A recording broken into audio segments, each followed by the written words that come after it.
So sometime in March, I opened my window to see that it was actually sunny outside. And after months of battling the winds of winter from taking chunks off of the side of my house, I did what anyone with lingering seasonal depression would do. I downloaded Pokemon Go. I had played the game years ago when it first came out, but I decided to get a fresh start. I really just wanted something that would encourage me to walk around and get some vitamin D, get me excited about catching Pokemon. But I may have procrastinated this goal a little bit by spending way too long customizing my character, as I'm prone to do, but I'm glad I did, or else I wouldn't have seen the cutest purse I had ever laid my eyes on. This Combee purse was utter perfection. On top of its cuteness, Combee in general just has a special place in my heart. My first ever Pokemon game was Pokemon Diamond, and so there was something special about, in my first game, having these honey trees that I could go and come back to and wait patiently for this super rare Pokemon. There was only one problem, which was that I had no coins, and getting coins as a new player was surprisingly difficult. But conveniently for me, I had just gotten my first 3D printer around this time, and I'd printed a boat, so I figured, how hard could a fully functional purse be? I didn't have any experience designing 3D models, so I wanted to start with a simple, user-friendly software. There's a lot of free software out there, but Reddit said that TinkerCAD was made for children, which sounded right up my alley. I'm by no means a professional, and there are tons of great tutorials out there, so I'm not going to give you all a full rundown, but the gist of it is that you can just drag and drop shapes, merge them, subtract them, move them around, make the things that you want to make. And luckily for me, Combee is made of some pretty simple shapes. So I started out with some hexagons, had a reference image up just to get as close as I could to the overall shape. And I definitely made a lot of mistakes, and this took probably a lot longer than it would take most people. I didn't know about the alignment tool or how to change the snap grid, but I still got something that was pretty usable, I think. And from there, I used half spheres for the face, trying to deform them a little bit to make them look like they were extruding from the honeycomb. From there, I had to make the whole thing hollow because it's a purse and I want to put things inside of it. I ended up just ungrouping the shapes and kind of making them hollow on their own before putting them back together. And from there, I used some more half spheres for the wing discs, and then I used this little handy drawing tool to get a shape that I liked for the wings. And I decided to be fancy and put a little swirly pattern on there just for fun. And the antennae were spheres that I put on a stick, and from there, I was good to go. I had something that resembled Combee. It had an opening. I know I needed a lid, but I didn't want to think about that at the time. I just wanted to see if I could make something that I could print and looked pretty convincing, like where I wanted to go. So I put that bad boy in the slicer, hit print, and went to bed. I came back the next morning and looked at the model, and while this model is not perfect by any means, I was still in awe of how easy it was to just hit print and then you have something like magic. I was beginning to see why people get so addicted to this 3D printing thing. But while this was super fun, the print did have, like I said, some flaws.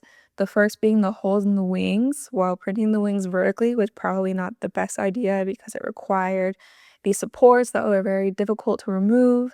On top of that, the antennae were very delicate because they were thin and they snapped off.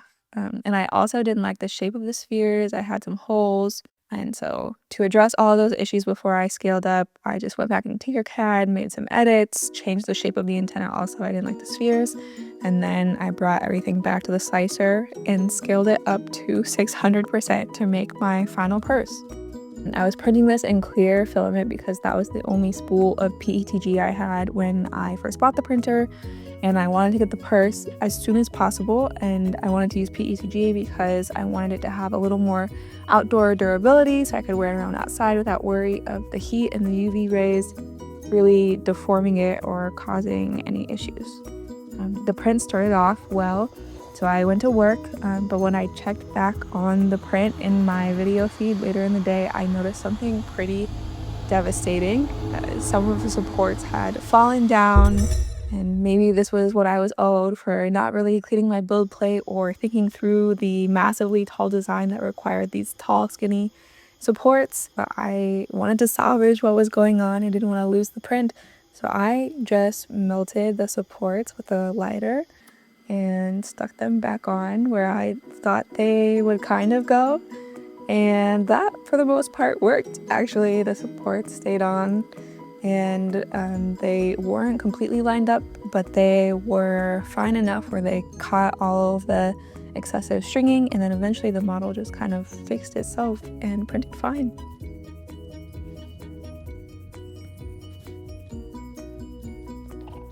Overall, the final model looked pretty good except for some gaps on the faces that I didn't see when the model was smaller, but I filled those in and sanded it down, glued the wings on, and used some filler primer before starting the painting process. I think I took a lot of shortcuts on this part that a lot of other people wouldn't, and I highly recommend you go somewhere else to look for information on how best to sand and prime and paint 3D prints, because a lot of people have great processes that give them great finishes. This was not one of those times, but it got the job done for the most part. I couldn't see tons of layer lines throughout the print except for very key places where the support interface was. I was able to clean up the stringing and you couldn't really see any of the residue from those failed supports. After priming with the filler primer, I gave it a nice white coat over top of everything, and then I started going on with a custom yellow. I read somewhere that for painting 3D prints you should thin your paint, so that's what I did.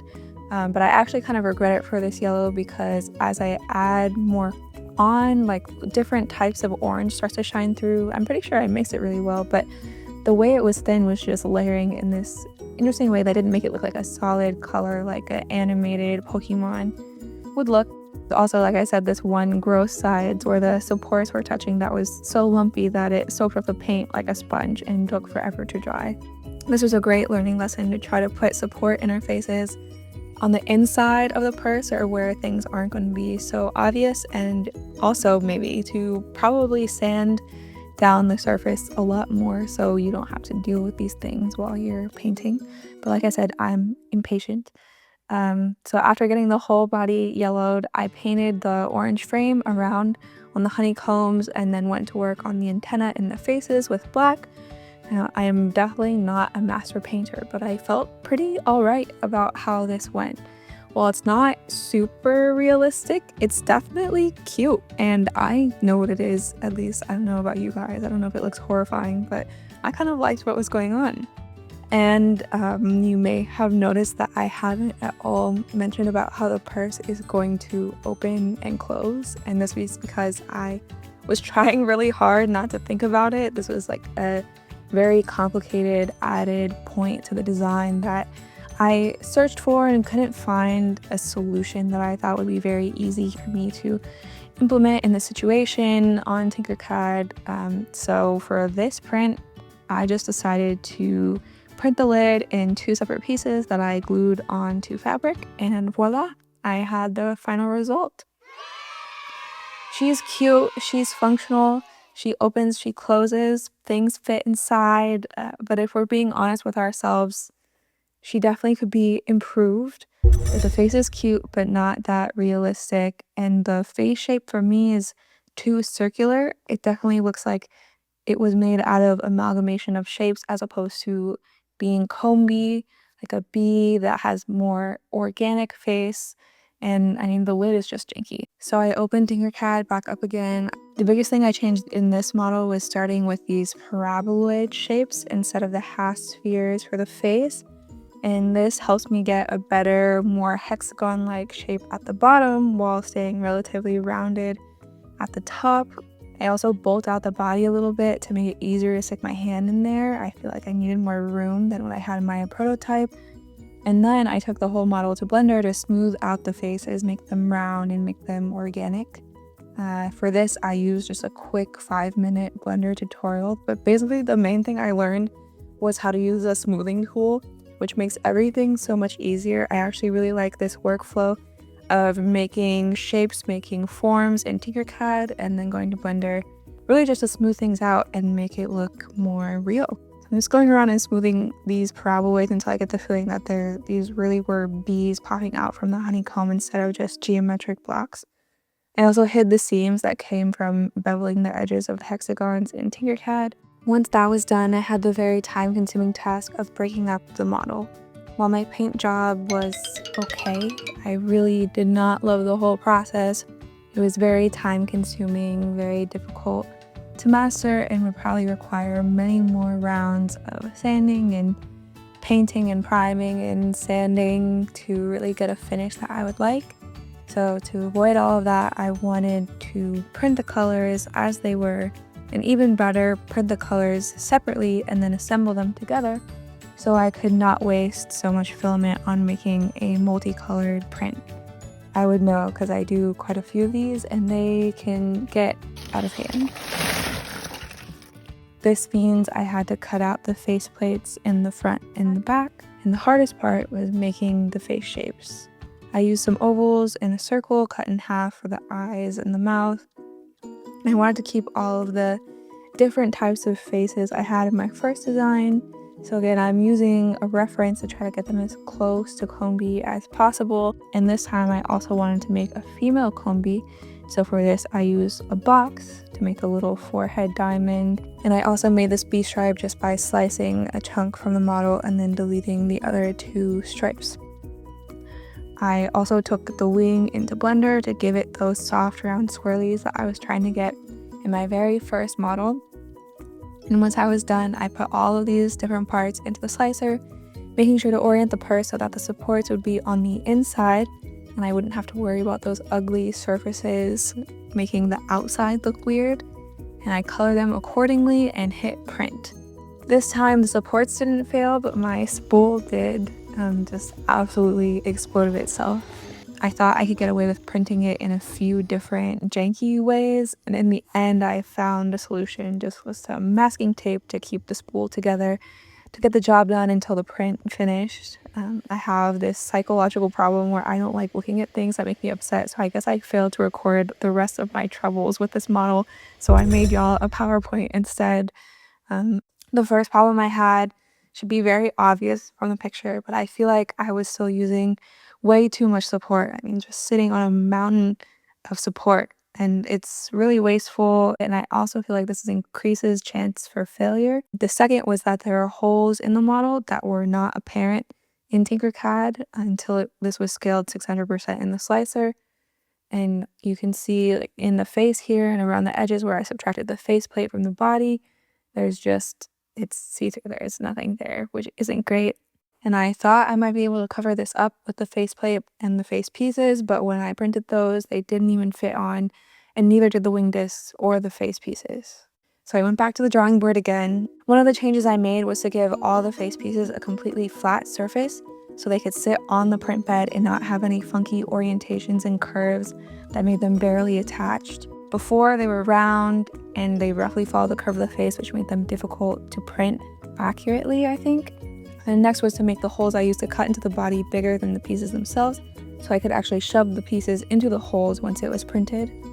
It was extra complicated to do this with the smiles and the winks without looking weird, but eventually I got the job done. And this time I also did not cut the faceplates out from the body. Instead, I just designed them to lay on top of the body shape to avoid any unnecessary holes and bad fitting. I also didn't hollow out this print because I wanted to make it small so I could test all of my changes without wasting material, and that's how I made my little mini Combee here. It's a little photo shoot. As you can see, everything fit perfectly, so it was time to go big again. To avoid excessive supports, I cut the faces from the body, and then I added these dowel connectors that Bamboo Studio has very nicely to be able to reconnect them and glue them well once I printed them. I also put a hole through both the body and the lid so that I could stick a rod through both of them to act as a hinge and hopefully have a functional lid once everything was printed and assembled. And then I started pumping out all the pieces. This went pretty smoothly. Now that I was printing all of these pieces separately, my prints weren't that enormously long, which I think really cut down on the failure rate. And once I had all of them printed the first try, I was ready to remove the supports and put all the pieces together until I had a purse. She's actually much sturdier than I thought she would be, and the perfect size for me, at least. I can open it, put my hand in there, fit all of my essentials, all the things that you need a purse to do. And the best part is that the lid actually opens and closes smoothly and it fits really well. I'm super proud of how this project came out and all of the things that I learned along the way. CAD and 3D design were super intimidating to me when I started this whole thing and when I first got my printer. And while it's definitely hard and I made a lot of mistakes, those mistakes are what taught me everything I need to know to get a final product that I could be super proud about. I know 3D printing and modeling can seem scary at first, so I hope this might inspire some of you to not let your dreams be dreams and to just jump in there if you want to make something and see what you can do. I'm a big proponent of learning as you go, and the 3D printing community is just loaded with helpful information, tutorials, great free software to start working on your projects. And I'm definitely excited to keep taking advantage of all of these as I improve my skills and work on more projects. So until next time, bye.